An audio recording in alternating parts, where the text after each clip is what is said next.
Saudara pemirsa, siang ini kita berada di pesisir Desa Kunjir, Kecamatan Rajabasa. Siang ini kondisi cuaca cukup cerah,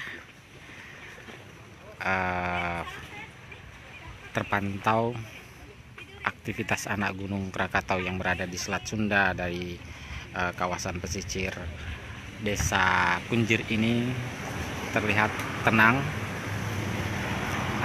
Tidak terlihat adanya kepulan asap pada kawah Gak. Laut pun terlihat tenang.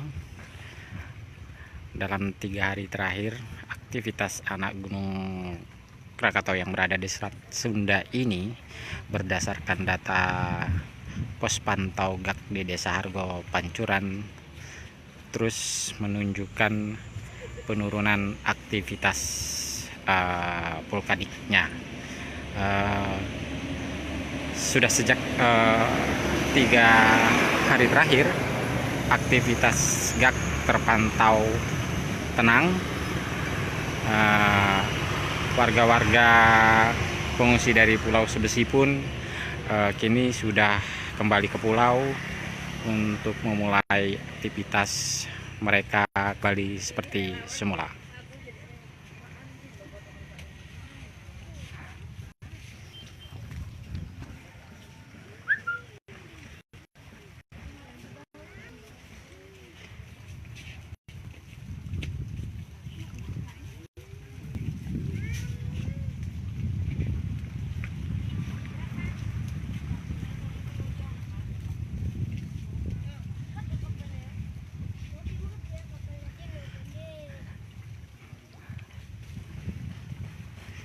Kalau dari pesisir Desa Kunjir ini memang Gak tidak terlihat cukup jelas karena kabut dari penguapan air laut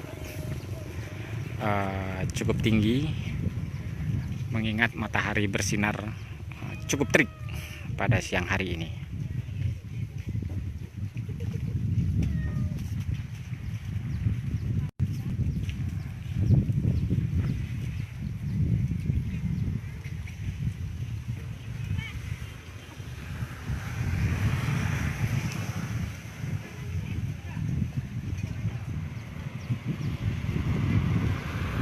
Inilah kawasan pesisir Desa Kunjir.